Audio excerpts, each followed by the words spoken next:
Okay, what's going on, guys? Welcome to a brand new episode of Energized. Ross, introduce the yes man. From Stockholm, Sweden, Dublin's own, Mr. Philip O'Connor. Phil, how are you doing? In the building. Jesus, lads, I'm stressed out of my mind this evening here because it's all going dreadfully wrong. We're having our bathroom renovated, and as we're talking, I was just at a press conference with Zlatan Ibrahimovic, and I couldn't find me stuff, and it's just nuts. But now that I'm talking to you, sure, I'm delighted with myself. I couldn't be any better. 3 dubs in the room. It's a bit of a change from Sweden, isn't it? It's a lot of a change from Sweden. It was amazing because today when I was asking the questions at the press conference, what Zlatan Ibrahimovic knows that once I start to ask questions in English, the press conference is nearly over, and he fucking loves it when that happens, you know. So there's not too many dubs over here, but there is a few of us, you know. So there's more and more showing up all the time, you know. Well, like we'll let anyone, we have to excuse anyone who's interviewing Zlatan Ibrahimovic. You know, that's a very good thing to say. But before we get into today's show, we're going to. Do you know what I should have actually told him? Oh, sorry. No, I should have told him I was going to be on the Energized podcast, and then he would have just let me go. True that. Well said. Before we get into today's show, we're going to be discussing this weekend's UFC 260 because it's the two baddest men on the planet, and we're going to be going all over everything. Like, it's going to be a massive pay-per-view event this weekend. Ross, like, how excited are you for this weekend's UFC 260? Yeah, I am very, very excited.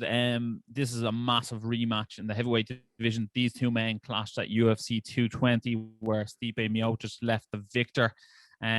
Interestingly enough, the narrative of UFC 220 was he also had DC fighting Volkan Ozdemir in that card, and then they went on to fight each other. So, you know, I mean, the winner of this fight will fight another 205-pounder waiting in the wings, John Bones Jones. So, you know, the narrative of this story is, you know, who will win the rematch, and then who will fight John Jones for the heavyweight belt after that. So, you know, I mean, it's one of the strange ones where almost the contender is in the strongest position because they're almost fighting to fight the number one contender, which in this case is John Jones. And look, I think the question is, has Francis Ngannou gotten any better? I don't know. Maybe you guys can shine more light, but he seems to finish everyone in under 70 seconds. You know what I mean? So, Phil, what's your take on this fight? It all depends what he's done since UFC 220, lads, because he really was exposed the last time out. When you get up to the very top of certain divisions, and the light heavyweight division is one of those divisions, that you're talking about rarefied air up there, boys, right? So you really need an incredibly rounded skill set. Nobody wins the belt in the light heavyweight division without being the absolute top mixed martial artist, right? And the proof of that is Alexander Gustafsson, who doesn't live too far away from me here, right? One of the best fights in UFC history, and he still walked out there with no belt. Put on an incredibly complete performance against John Jones. Did the same thing against Daniel Cormier. He's had some great fights, still has never been the champion. And that's one of those things that bothers him because the window is really, really small at the top level of the UFC as well. I think Conor McGregor may have gone past, you know, his best days now. He'd probably argue that toss with me, you know. But, you know, when he beat Eddie Alvarez, exactly. So, like, he was at the pinnacle. He was at the peak of his powers there. John Jones, of course, has reigned there for an awful long time. But when you get up into the light heavyweight and the heavyweight divisions, that's when it really starts to happen. So the last time out, we saw Francis Ngannou come out there, and he has that incredible power that we've always known. He's built his entire career on this one shot, and it could all be over. And yet, that's not enough. Not at heavyweight, not at light heavyweight. So I just think that what I'd love to see from him is a development, because Stipe Miocic is one of those. He's a real slow burner. You know, he came up through the ranks. Nobody really noticed, and all of a sudden, he's this megastar. And as far as I know, he's still working as a firefighter in Cleveland. He still has his feet on the ground. He's not the kind of guy who's going to do, like, this is all DC does nowadays. DC is a personality. He does his thing. He goes around the place doing the UFC broadcast and that, but that's not Miocic's thing. He likes to get in there, knock the hell out of somebody, and then on Monday morning he's signing on for his shift at the fire station. So it's going to be fascinating to see if Ngannou has learned anything. And by that I mean, you know, you got that one shot power, but you got to be able to wrestle. You got to have decent footwork. You've got to have a jab. You don't have to be the best boxer in the world, but you have to have a jab. And he just really didn't show any of that, you know. And he's been in a couple of relatively disappointing fights. So, you know, could he have learned something? Absolutely. But it's a different thing as well. You know, when the cage door closes behind you and you know you're going in there for 5 rounds, you know, for some people, it's absolutely brilliant to go, okay, this is it. This is me now. Daniel Cormier was one of them. Always fought well, win or lose in title fights. But, you know, if Ngannou is that guy, I don't know, but I suspect that he might be. And, you know, I do think as well that, you know, he's going to make the most of, if he still only has that one weapon, he's going to make the most of it this time. He's not going to get caught out like last time. Yeah. For people that aren't aware of Phil's work, we actually wanted to get him on the week. Leon Edwards was fighting Shmoyev, and then that card fell off. But I mean, it's great to have you on now. You know what I mean, Phil? But like, Ross, obviously you bringing up John Jones, saying he's waiting in the wings. Who do you think John Jones would rather fight, Stipe Miocic or Francis Ngannou? I think you'd much rather fight Stipe Miocic. I know he's a more well-rounded mixed martial artist, but he doesn't possess that depth touch to the level Francis Ngannou does. I think if John Jones can get out of the first round with Francis Ngannou, it's probably a lot more smoother sailing than it will be against Miocic. But again, that's a big ask to get out of the first round with Francis Ngannou. It's sink or swim with him. You know what I mean? If you can survive the first round, you're more than likely going to win. But that first round is probably the scariest 5 minutes of your UFC octagon life. Question for the two of you guys: what do you make of the welterweight champion Kamaru Usman being in Francis Ngannou's corner for this fight? Go first to you, Phil. I think it's fascinating because Usman is one of these guys who's known for his wrestling, so he has just spending, 15 minutes having a cup of coffee with him is going to make Francis a better wrestler. Just hanging around good wrestlers and seeing what they do and how they train, so having somebody in there who can tell you what to do, right? Because one of the real skills in cornering is actually communicating with your fighter, because some fighters are different, like all fighters are different, some of them can hear what you're saying and some of them can't hear shit. And you could be telling somebody something that they've heard 1,000 times already and they just don't react. I remember coaching a kid once in a jiu-jitsu competition, and we'd agreed for weeks beforehand what she was going to do. She was only about 12 or 13, and she got in there and she did exactly the opposite and then acted like she was deaf for the rest of the 5 minutes. I was like, okay, what's happening there? So that's a thing. That's adrenaline does that. It's the fight, flight, or freeze response. So if he has a Kamaru there, training with him at all is going to be a great thing. But to go in there with a game plan that Kamaru knows and that he's able to tell you, remember, we've got to do this. Remember, you can't let him have an underhook. Remember, you've got to manage the distance. You can't be heavy on the front leg. And that's even more so. Francis was to win and go up against John Jones. You can't be heavy on that front leg because Jones will just kick the legs off you if you do that, So I think it's fascinating. I think it's a huge, huge plus for him to be going in there. But Miocic, we have a tendency, it's kind of like basketball in the 80s and the NBA lads. We have a tendency to underestimate the white lads, and Miocic he's such a fantastic fighter, all round guy. He'll go in there and he'll stand and he'll bang, or he can wrestle, or he can go to the deck and that kind of thing. And he's one of those guys that you got to beat him. He's not going to walk out there. He's never going to look for an out. He's not going to look for a quick exit or that kind of thing. He's not going to tire either. So if you want to win the title off that guy, you got to put him on his back and keep him there. And really, that's the only chance that Francis has. But, hopefully Usman will be able to help him out, because I'd love to see a really good competitive fight, regardless of the fact that I don't think that Francis is as good as Miocic. I hate to see a guy go in there and have, a second title fight that just sort of falls flat, because where does he go from there? You just wind up being sort of, Derek Lewis after that, and nobody wants to be that. My balls are hot. No, like I agree. Like it's just when myself and Ross, we were over in New York, and then Francis Ngannou walked by us, and it was like a total eclipse. We were just like shocked.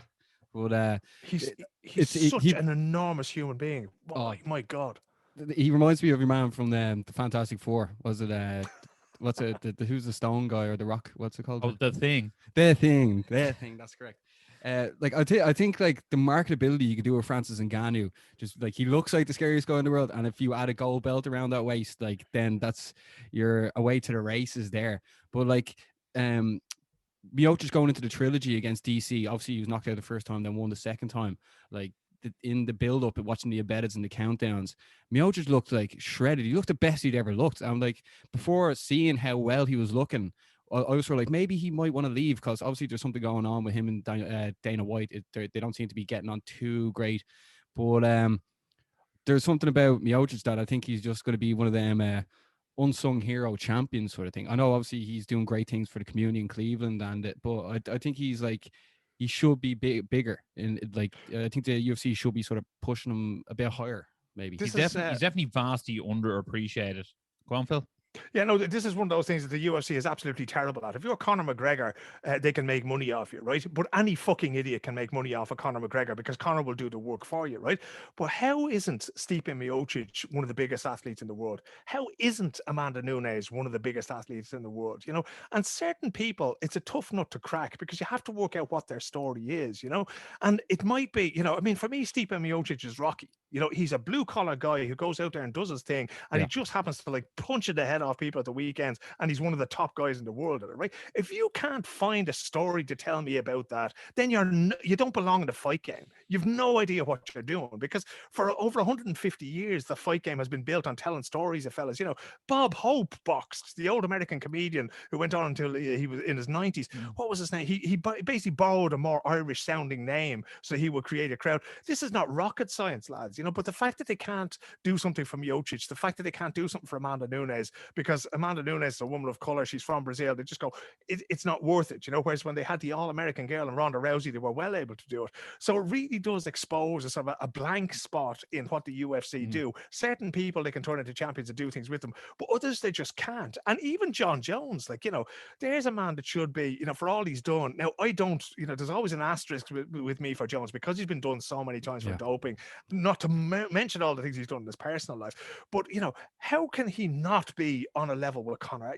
And that really is a sort of a thing that the UFC have blown, and I think that, if you look at Bellator and you look at Brave and some of these other people are willing to put money into these things, Bellator pouring money into these things now, that they will, they'll finally get caught out, because at the moment they're taking, what they call the low-hanging fruit in business. And it's a bit of a shame, because I think the Stipe is one of those guys, like a really honest, genuine blue-collar guy that, he's a kind of guy that we like to look up to, rather than, if you look at Sean O'Malley, who's on this card as well. Sean's grand, but after a while, the shtick gets boring, this fucking stoner dude going around choking people out kind of thing, So I think that Stipe could be a really, really positive role model if they could get their shit together. I do think, Phil, that they obviously COVID times are different, but pre-COVID times they should never let Stipe leave Cleveland. They should have fought every title fight in Cleveland, because he's a hometown hero there, and that's how they should have promoted him. And if he looked like a star in Cleveland, he'd become a star everywhere else. Yeah, he was also, remember, he won the title that just like on the same sort of, around the same sort of time, the Cavaliers became the NBA champs as well, and he went around the whole city with the belt as well. And this was when LeBron James was there, so like being associated in any sort of way with LeBron James, you're going to make serious cash. It's I think like Miocic doesn't overly like doing press, and that's really what I think that's really not really helped him. Like so like it's a tough one, but also like he's if you have to look at it now, he's probably the greatest ever heavyweight UFC fighter. So it's such a strange thing knowing that the baddest man in the world, the undisputed best like heavyweight ever, is not overly that famous. You know what I mean? Yeah, absolutely. But go on, Phil. Yeah, no, I was just thinking of that, but then that is the story, that this guy is such a regular guy, because it happens as well, there was only ever one Muhammad Ali in boxing, right? There was only ever one Mike Tyson, and Mike Tyson was the baddest man on the planet at that time, right? But there were other people who came through the heavyweight division, I'm reading that great book, Four Kings, but the middleweights now, Marvin Hagler, who passed away recently, and I don't want to sound like, everybody's dad talking about these things, but that was a time when you had four great middleweights who all had really different personalities, right? So there is space, there is scope in there for somebody like Stipe Miocic for an America. He's the fucking Bruce Springsteen of MMA, lads. And if you can't tell me that story, and if you can't get me to engage in that, and I will engage in that, I'll get up and watch it, but there's so many people who could enjoy watching and enjoy, being part of his story and seeing who he is and what he stands for. And again, it's just, your marketing department really hasn't bothered their arse if you can't manage to tell that story to people, and I suppose, he's not the kind of guy, he's not a pin-up, so he's not going to sell, 100,000 t-shirts over a weekend like maybe Conor would, He's not that bad looking though, like. I don't know. He's better looking than me, fucking cheeking me talking like that. I hope this is audio only at this point, But this is the thing. If you can't really sort of find a way to tell those stories, because it does take all kinds. Because what we want to see in sport, when we go to the arena, when we turn on our TV, we want to see people doing things that we ourselves can't do, but we also want to identify with them. This is why Gaelic games are so great. You can go there and you can see fellas or amateurs that you might see in a bar or on the bus or on the Lewis or something in Dublin. You might see them, on the street, basically. But then to see these people, and if they go to become superstars, that's brilliant, but you still want to have that sense of identification that these are my people. It's why, I see you have an Irish flag there in the background. It's why we look out for the likes of Ian Garry, who won in Cage Warriors the other night. That's why we tune in. It's why I love Zlatan Ibrahimovic, because he lives in an area, or he comes from an area in Malmo, which is kind of like the one I live in here. The same thing with Chimaev. I know the things that these guys have gone through. Tobias Harila, who won a Cage Warriors as well. When you hear all these backstories, you don't, as a journalist, you don't root for them, but hell, you want to see them do well, and you want to tell those stories. And that really is, to me, that's what I'd love to see Miocic go another 2 or 3 fights. I'd love to see him beat John Jones just for the crack, because what would the UFC do then? The job would be done for them. They'd call him Brock Lesnar, hopefully. And Oh God, no, that'd be great. Now, Phil, is that your prediction then? Stipe Miocic gets the job done come Saturday night. I think so. I don't know. I've been turning it over in my mind because I knew I was going to be speaking to you guys, and I spent the whole weekend looking at all fights and sort of turning it over in my mind. And it's just that thing of I don't think that Francis can beat Miocic in the way that Miocic can beat Francis. Right? He's so hard to break. You know, Daniel Cormier broke him once, and he came back so much stronger. And just the way, do you remember the body shots that he hit Cormier with? Was it in the third fight?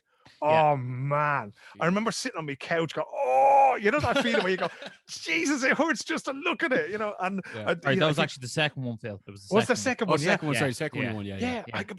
But I can still, you know, I can't remember which fight it was, but I can still remember the pain of watching it, you know. And if he was to do the same thing, I think Miocic is a better fighter now as well than what he was at UFC 220, you know. And I think that he does somewhere in these people. I know it drives Amanda Nunes mad that she's not bigger than she is. Now she's not going to go to war for it, right? But it does drive her mad secretly that, you know, that they haven't made the most of her. I think Miocic is one of those guys as well who will be looking at this going, lads, I should be a star. Really, you know, should I really have to go to the firehouse every day and do my shift? He's the kind of guy that would probably do it anyway, but he would like to have the choice kind of thing. Now he'll earn $500,000, $1 million or whatever for whatever he's going to do on Saturday night, but still, you know, he should be financially independent for the rest of his life. And I think that with that chip on his shoulder when he goes in there, I wouldn't like to be Francis Ngannou standing in front of a man with like Stipe with a point to prove. Yeah, I'm going to agree with you as well, Phil. I think Stipe is going to get in there. I think he'll get a takedown early enough in the first round.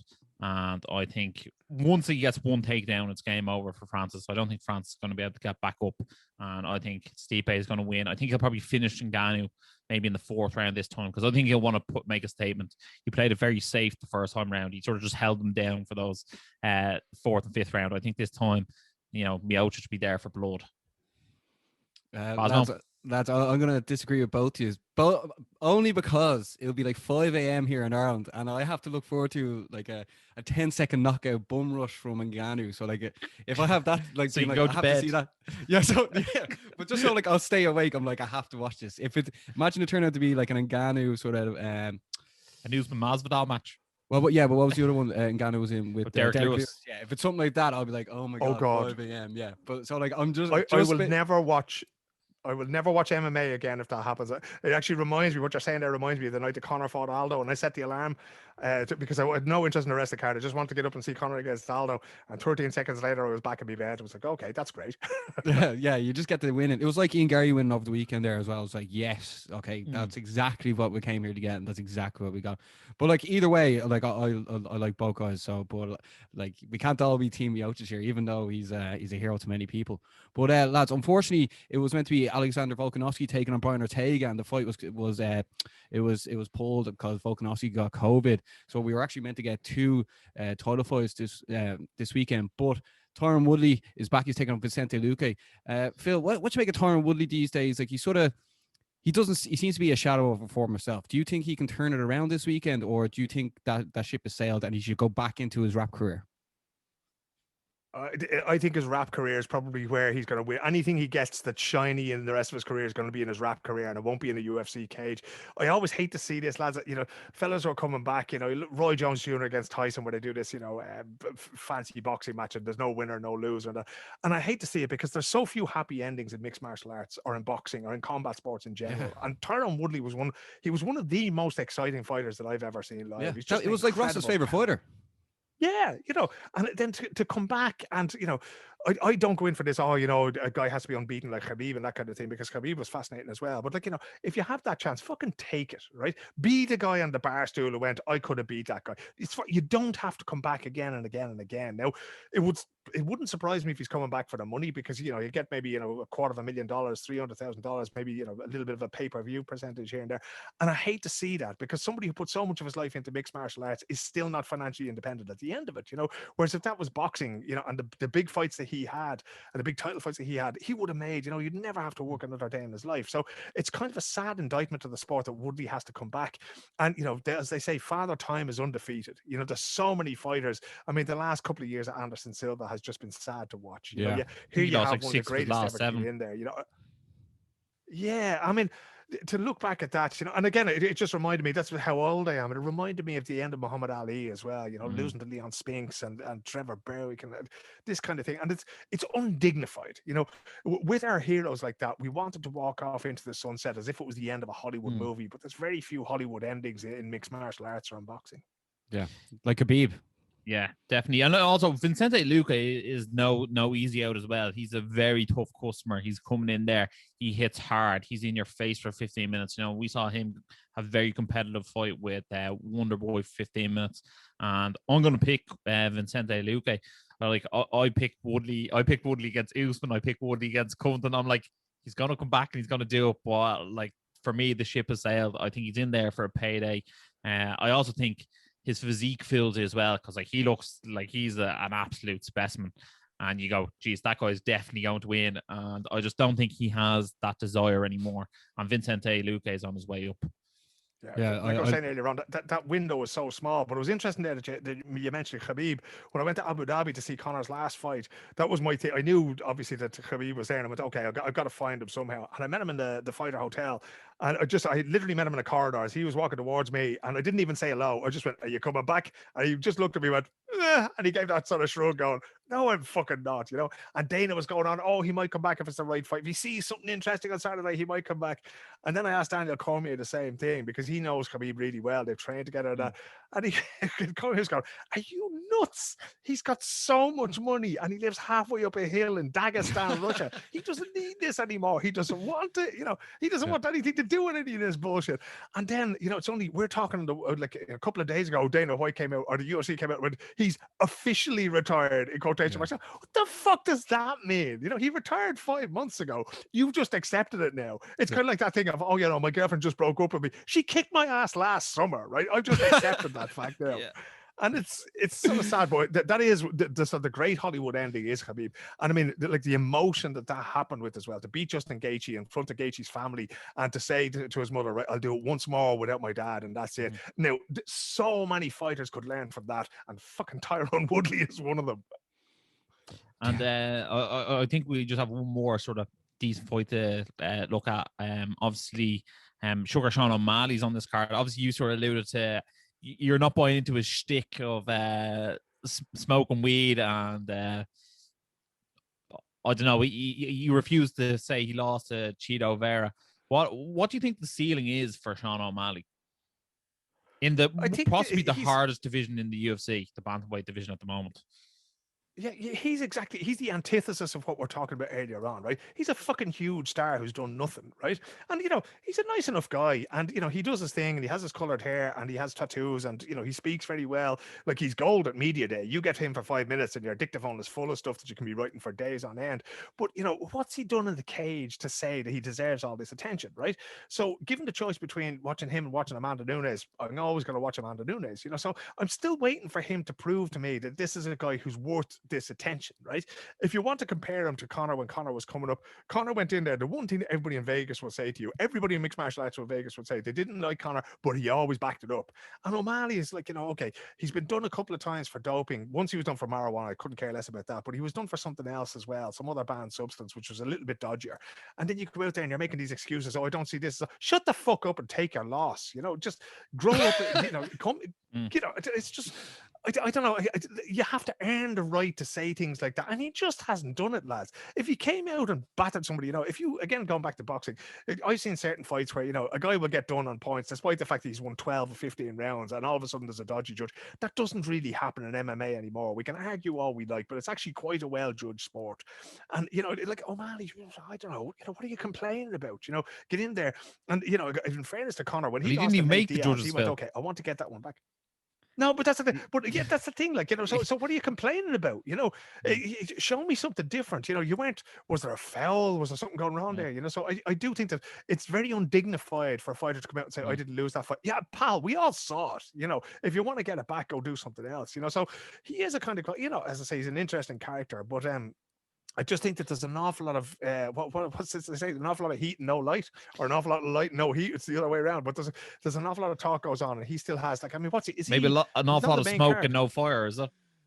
Pretty much, like, you know, so he's now the sort of there's O'Malley, then Woodley, then Miocic. So those are the 3 fights. So he's the third of the 4 fights on the main card. And you know, I don't know, I can't find anybody else. Otherwise, I thought maybe, you know, you can switch places with those fights, But because Khabib's to me, cousin's O'Malley fighting. doesn't move the needle just yet. Khabib's cousin's fighting, I think. Yeah, Abdul which of them is that now? Nurmagomedov. Is it It's on the prelims. yeah, On the ESPN prelims. Now. yeah, that's right. Yeah, so Abu Bakr, I think, is fighting, isn't he, at welterweight? Is he? Yeah. Yeah. So, like, I mean, those guys are always fascinating. But Khabib's going for Abu Bakr, I think is Abu Bakr, yeah. Yeah, he's what's called Khabib's going for Coach of the Year this year, and apparently he's even talked to Luke Rockhold trying to get him out of his long time modeling vacay to come back and coach him. So, like, put the house on Abu Bakr this weekend as well.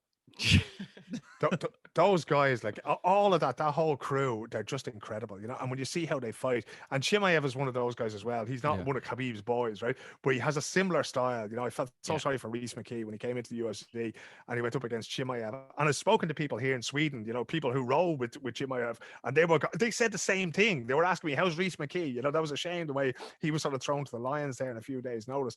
But all of those, the Nurmagomedov tribe that are coming through now, I'd watch all of them all day because I just find it fascinating. The power of their wrestling is just like, that's the latest thing now. That in the beginning, in UFC 1, it was jiu-jitsu, right? That's it. We have to solve that. And then it's moved through various different phases. And now, you know, we're into the leg kick phase a little bit now, but we're also in this, you know, sweltering, smothering wrestling, which I think is fantastic because you've really got to go. And so, which of you was it to mention a bull rush earlier on from Ngannou, you know? Yeah. Yeah, exactly. So what their thing is, right, the bull rush and just wrestle the shit out of you, you know, and that's until somebody learns how to do it. Conor McGregor did a fairly good job of it against Khabib, and yet still, you know, if he had been in shape, he would have done so much better. His defensive wrestling was actually really good in that fight. The best and we we've ever seen. Yeah, and we tend to forget that because of the result and because of what happened afterwards. But his defensive wrestling was, I was sitting there going, wow, I didn't expect it to be this good. And it was really, really good. And you know, it was only really when he got tired in the fourth and it went to shit, you know. But that's the thing. It's like how they're going to raise the level of not just themselves, but of all of MMA now, because somebody has to solve that puzzle. Somebody has to work out how you keep those guys away from your legs, because if they get anywhere near them, you're done. Yeah. Like I look forward to seeing who can actually sort that out. It's a very, very, very interesting thing that someone's going to have to come up with at some sort of stage.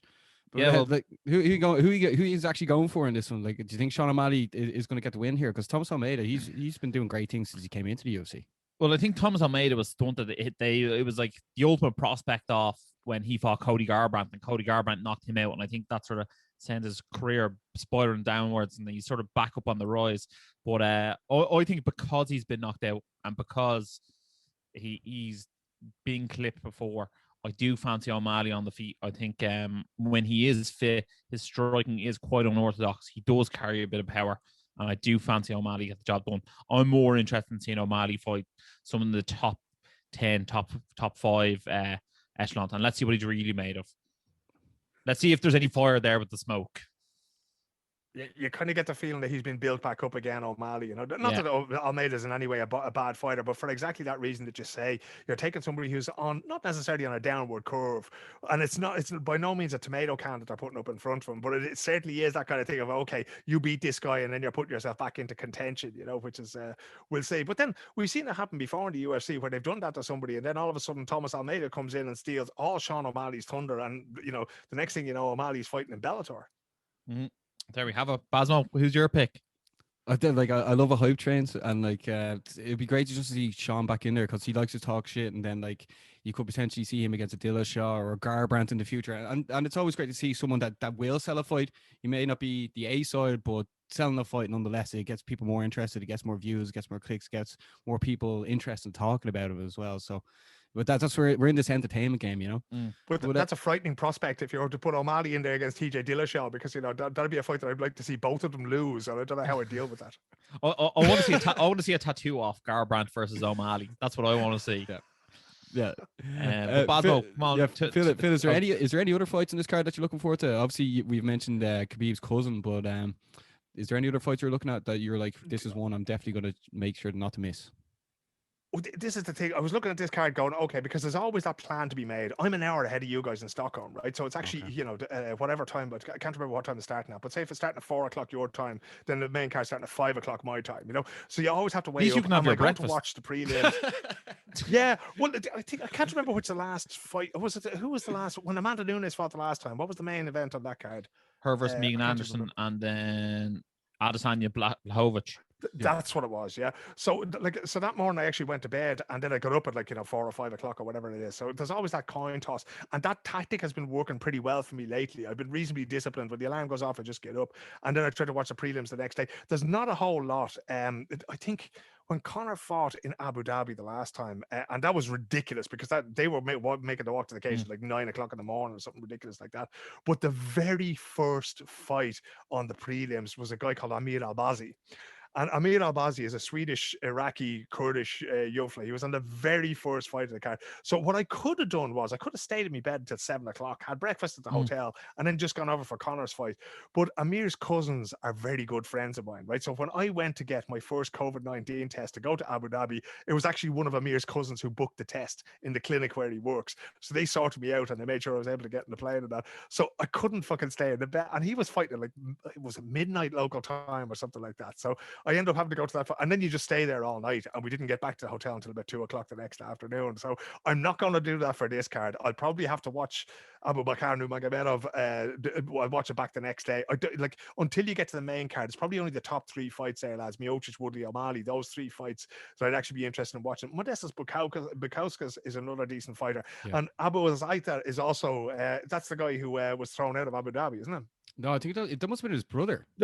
Sorry, Or his cousin, brother or his possibly. cousin. Yeah, one or the other. So but those guys are decent fighters as well. So I'd be kind of half interested in seeing that, but it's not the kind of thing that I'm going to stay up all night just to watch those guys on Fight Pass, before the main event, because there's always that risk as well. If you watch the first early prelim and somebody gets a good knockout or a good submission, and then you go, You're hooked. Fuck it, I'll just watch one Yeah. more. Yeah, you're done. You're hooked, yeah. And that happened with Cage Warriors on Thursday, and I was still watching it late on Saturday. Exactly, yeah. Well, there you have it. So, Basmo, anything else to add in there? No, just like Phil, obviously we wanted to get you on a while ago just to talk about the Shmaev stuff, but obviously I know he said he's retired. Let's see if he comes back, but we'll have to do this again in a longer sort of form, because as we said, we've some of the lads coming on there fighting a Brave this week, and it's like past 10 o'clock over there, But Phil, we want to thank you very much, and everything you've done has been brilliant. That everything I've checked out, even when you're talking to either Pizzi or when you're on with Eamon Dunphy, it's always good crack, and it's good to see another dub doing well over in Sweden, It's my pleasure, lads. I'm really sorry for being late to the very beginning of this interview, and I promise it won't happen again. My apologies to the Energized listeners. And as soon as we have a Swede back in the cage, again, it will be Chimaev. I actually met him just after, 4 days after, and he was going, okay, I'm not talking to the media. I'm going, you're not retired anyway. No. So did he inspire the beard? No, my beard has been around almost as long as he has been around. Niall McGrath, who does the Bash podcast with PT, he calls me Gandalf because of the beard, so but it's been around a long time. But him and Reza Madadi, Chimaev and Reza Madadi, and a couple of others, Ila Latifi, they're still knocking around training All Star. So I'd say Chimaev will be back. Exactly. All enjoying my magnificent beard here, Yeah. Can you tell the people, Phil, where they can check you out as well? Because you're a must follow on Twitter, especially. Thank you very much indeed. You'll find me at Philip O'Connor on Twitter and at Philip Eblana. Eblana is the name of the company that I started over here. It was actually the settlement that existed before the Vikings founded Dublin, lads. So it's a little thumb in the eye for me to the Swedes here, where I have the company set up, and that's what I do all my freelance journalism too. So at Philip Eblana, at Philip O'Connor, and that's where they'll find me. And we'll make sure to tag you all. So guys, thank you so much for watching our lovely interview with Phil. Hope you're looking forward to UFC 260 as much as us. Make sure to like, share, subscribe, and as always, stay energized.